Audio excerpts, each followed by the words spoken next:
शपथ ग्रहण के बाद सभी नेताओं से मिल रहे थे सुवेंदु अधिकारी। योगी के पास पहुंचे तो मिला स्पेशल गिफ्ट। बंगाल में चलेगा योगी मॉडल। एक तस्वीर से हो गया साफ, मुर्शिदाबाद के बाबरी का क्या होगा, जान लीजिए।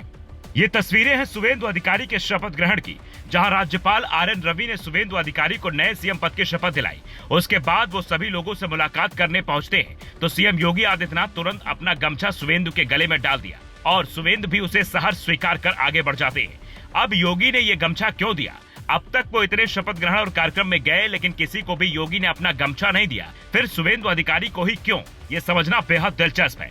आपको याद होगा इससे पहले चुनाव प्रचार के दौरान योगी आदित्यनाथ के पैर सुवेंदु अधिकारी ने छुए थे, जिसके बाद ये कहा जाने लगा था कि बीजेपी अगर बंगाल में जीती तो योगी मॉडल पर ही सरकार चलेगी। लेकिन योगी आदित्यनाथ ने जो गमछा भेंट किया है उसमें 3 बड़े मायने छिपे हैं। पहला, भगवा रंग बीजेपी और हिंदुत्व राजनीति का मजबूत प्रतीक माना जाता है। गमछा देकर योगी ने संकेत दिया कि बंगाल में हिंदुत्व की राजनीति को आगे बढ़ाने में सुवेंदु महत्वपूर्ण चेहरा है। दूसरा, सुवेंदु अधिकारी पहले ही ममता बनर्जी के खिलाफ बीजेपी का सबसे आक्रामक चेहरा माने जाते हैं। 2 बार उन्होंने ममता को हराया भी।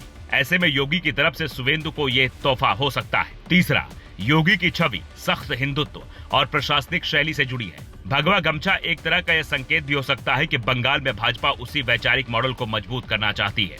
अब बात यही खत्म नहीं होती, बल्कि राजनीति में ऐसे मौके कार्यकर्ताओं को भावनात्मक रूप से जोड़ते हैं। योगी का भगवा गमछा सुवेंदु अधिकारी को पहनाना बंगाल बीजेपी के उन कार्यकर्ताओं को संदेश देता है कि यहाँ भी यूपी का बुलडोजर मॉडल लागू हो सकता है, जिसके डिमांड लंबे वक्त से वहाँ के कार्यकर्ता, नेता और जनता कर रही है। और योगी की ये तस्वीर यूपी में अखिलेश यादव के लिए एक सियासी खतरे की तरह भी हो सकती है, क्योंकि योगी का एक गमछा और हिंदुत्व वाला नारा जब दूसरे राज्यों में इतनी जोर शोर से काम कर सकता है, तो फिर यूपी में जहाँ योगी राज में राम मंदिर बना है, मथुरा और काशी बाकी है का नारा लगता है, वहाँ योगी के हिंदुत्व ब्रांड का असर कैसा होगा, ये विपक्षी पार्टियों खुद समझना होगा। पर यहाँ एक सवाल ये भी उठता है कि क्या सुवेंदु अधिकारी सच में हिंदू हृदय सम्राट बनेंगे, क्योंकि उनकी सरकार में मंत्री बन रहे निशित प्रामाणिक ने तो पहले ही कहा था बंगाल को हिंदू हृदय सम्राट सीएम मिलेगा। पर अभी बंगाल में हिंदुओं की स्थिति अलग है। यहाँ तक कि मुर्शिदाबाद में बाबरी मस्जिद बन रही है। जिस बंगाल से बाबर का कोई नाता नहीं, वहाँ अयोध्या में बाबरी न बनने की जिद के बाद बाबरी मस्जिद बन रही है। तो क्या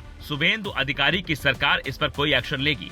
हुमायूं कबीर जो इस मस्जिद को बनवा रहे हैं, उन पर टीएमसी ने कई गंभीर आरोप लगाए थे। बावजूद उसके हुमायूं ने 2-2 सीटों से चुनाव जीता। और अब जब बंगाल विधानसभा के सत्र की शुरुआत होगी, कैबिनेट गठन के बाद ताबड़तोड़ फैसले होंगे, तो क्या बाबरी मस्जिद को लेकर भी कोई फैसला सुवेंदु सरकार लेगी? ये सवाल हर किसी के मन में है। फिलहाल आप इन तस्वीरों को कैसे देखते हैं? योगी के भगवा गमछा भेंट करने की फोटो को क्या कैप्शन देना चाहेंगे? अपनी राय जरूर दे सकते हैं।